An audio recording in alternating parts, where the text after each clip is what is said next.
Salam sejahtera Malaysia, terima kasih kerana menonton video-video dalam channel ini. Sebelum kita mula, jangan lupa untuk tekan tombol subscribe, share, like dan komen. Let's go!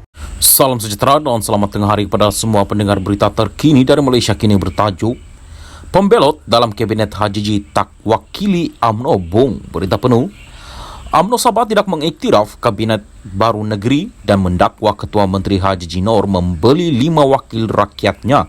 Ketua UMNO Sabah Bung Mokhtar Radin berkata, 2 pembelot iaitu anggota Dewan Undangan Negeri Tanjung Kramat Syahelmi Yahya dan James Ratib Sugut tidak mendapat kebenaran untuk menyertai Kabinet HJJ. Saya harap HJJ tak menyebut bahawa mereka ini mewakili UMNO sebab mereka bukan diiktiraf UMNO untuk mewakili UMNO dalam kerajaan negeri ini, kata Bung Mokhtar pada Malaysia Kini. Pagi ini HJJ merombak kabinetnya dengan membawa masuk 2 adun Pakatan Harapan Christian Leo Api-Api dan Pong Jen Zi Luyang dan James. Bung yang juga timbalan Ketua Menteri digantikan dengan Shah Helmi. Rombakan itu dibuat beberapa hari selepas UMNO Sabah menarik balik sokongan pada HJJ. Gabungan Rakyat Sabah GRS bagaimanapun berjaya mempertahankan kepimpinannya dengan sokongan 5 adun UMNO dan 7 adun PH.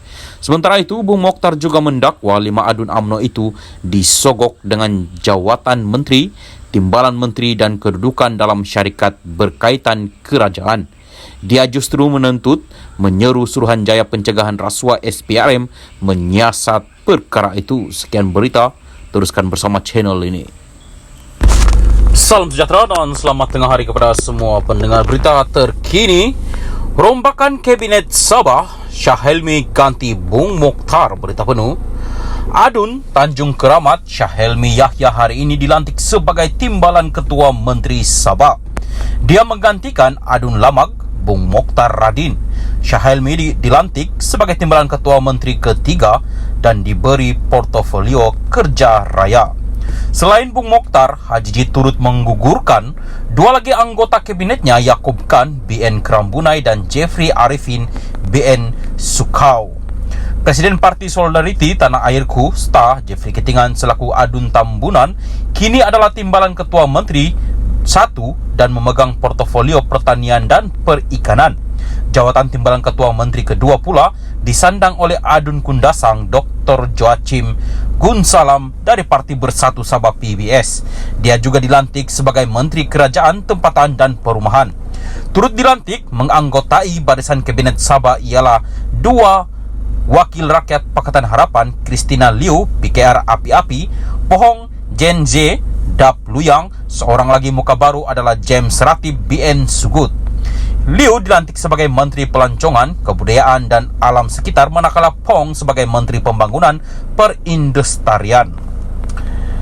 Berikut senarai penuh itu. Ketua Menteri HJJ Noor, timbalan Ketua Menteri 1 merangkap Menteri Pertanian dan Perikanan Jeffrey Ketingan, timbalan Ketua Menteri kedua merangkap Menteri Kerajaan Tempatan dan Perumahan Dr. Joachim Gunsalam, timbalan Ketua Menteri 3 merangkap Menteri Kerja Raya Syahelmi Yahya, Menteri Keuangan Marsidi Manjun, Menteri Pembangunan Luar Bandar Jahid Jahim, Menteri Sains, Teknologi dan Inovasi Muhammad Arifin Muhammad Arif, Menteri Belia dan Sukan Elron Angin, Menteri Pembangunan Masyarakat dan Kesejahteraan Rakyat James Ratib, Menteri Pelancongan Kebudayaan dan Alam Sekitar Christina Liu, Menteri Pembangunan Perindustrian Pong Jen Z. Berikut adalah senarai-senarai menteri bagi Kabinet Baru HJJ Noor. Sekian berita, salam perpaduan.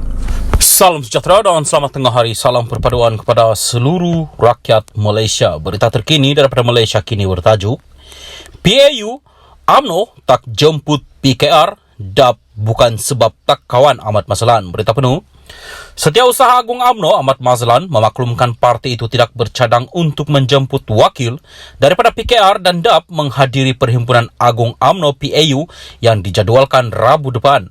Dia berkata pucuk pimpinan parti juga tidak menjemput perwakilan duta asing seperti mana yang dilakukan dalam PAU sebelum ini. Kami buat keputusan bahawa PAU kali ini adalah hanya antara parti-parti Barisan Nasional BN Kami ingin menyelesaikan perkara-perkara yang berkait dengan keputusan dalaman UMNO dan BN. Oleh itu, bukan hanya parti-parti lain kita tidak jemput, tetapi duta-duta asing pun kita tidak jemput. Tahun sudah kita jemput. Tahun ini kita tidak jemput, maka setekat ini itulah keputusan. Kecuali berubah sehari dua lagi, katanya. Ahmad berkata demikian ketika diminta mengulas mengenai kemungkinan menjemput wakil PKR dan DAP. Berikutan mereka kini berada dalam kabinet kerajaan perpaduan. Terdahulu dia yang juga timbalan Menteri Keuangan mengadakan taklimat tertutup isu semasa bersama perwakilan UMNO Pahang di Kuantan. Turut hadir Menteri Besar Pahang Wan Rosdewan Ismail. Dia menambah keputusan sehingga ketika ini ialah hanya wakil daripada parti komponen BN selain perwakilan UMNO sedia ada sahaja dijemput menghadiri PAU kali ini. Ini bukan bermakna kita tak kawan. Jangan nanti tulis retak menanti belah. Jangan memandai-mandai. Seperti mana yang saya sebut tadi, kita nak menumpukan isu-isu dalaman parti, muhasabah dan sebagainya. Itu sebab pada pandangan kami, pada saat dan ketika ini kita belum membuka Perhimpunan Agung UMNO kepada wakil daripada parti yang lain, katanya.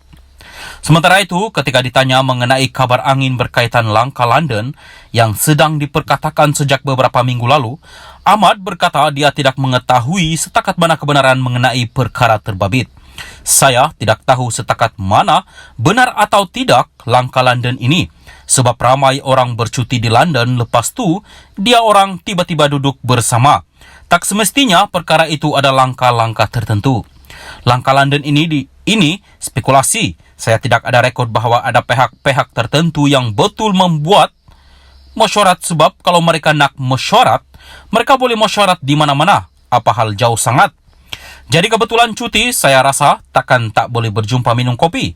Jadi jangan risau, sengatlah bab-bab begitu, katanya. Mengulas mengenai pergolakan politik di Sabah pula, dia berkata perkara itu akan diuruskan kemudian kerana situasi yang berlaku di negeri berkenaan sentiasa berubah hampir setiap jam. Sabah ini kita tunggu dan lihat. Perubahannya itu setiap jam berlaku. Jadi kita tunggu dan lihat apa perkembangan seterusnya, katanya. Sekian berita. Salam Perpaduan.